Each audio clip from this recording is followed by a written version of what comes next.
മിക്ക ബ്രൈഡ്സും അവരുടെ റെഫറൻസ് ആയിട്ട് കൊണ്ടുവരുന്നത് പിൻട്രസ്റ്റ് പിക്ചേഴ്സ് ആയിരിക്കും. പക്ഷെ ഇതിൻ്റെ ഒരു പ്രോബ്ലം എന്താണെന്ന് വെച്ച് കഴിഞ്ഞാൽ അവിടെ പിൻട്രസ്റ്റിൽ നമ്മൾ മിക്കവാറും ഫോട്ടോസ് വരുന്നത് ഒരു യൂറോപ്യൻ മോഡൽസിൻ്റെയോ അല്ലെങ്കിൽ അങ്ങനത്തെ ബോഡി സ്ട്രക്ചർ, അവരുടെ ക്ലൈമറ്റ്, അവിടെ ഫോട്ടോഷൂട്ട് ചെയ്തേക്കുന്ന സംഭവങ്ങളുടെ റെഫറൻസ് ആയിട്ടായിരിക്കും വരുന്നത്.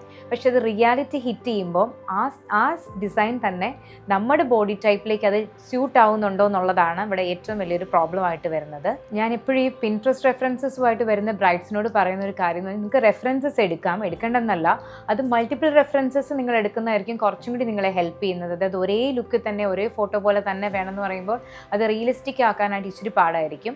അതിൻ്റെ അകത്ത് ഡിസൈൻ എലമെൻറ്റ്സ് നമുക്ക് എടുക്കാം. അതിനുശേഷം നമ്മൾ ചിന്തിക്കേണ്ടത് നമ്മുടെ വെഡ്ഡിങ് എവിടെയാണ് നടക്കുന്നത്, അതിൻ്റെ ക്ലൈമറ്റ് എങ്ങനെയാണ്, എൻ്റെ ബോഡി ടൈപ്പ് എങ്ങനെയാണ്, അല്ലെങ്കിൽ അത് ഏതൊരു സിറ്റുവേഷനിലാണ് ഞാനിത് ഇടാൻ പോകുന്നത്, ഇതെല്ലാം നമ്മൾ കൺസിഡർ ചെയ്ത് അതിൻ്റെ ഒരു ബാലൻസ്ഡ് പ്രൊപ്പോർഷൻ ഉണ്ടെങ്കിൽ മാത്രമേ നമ്മൾ ആ ഒരു ഡിസൈൻ ചൂസ് ചെയ്യാവുള്ളൂ.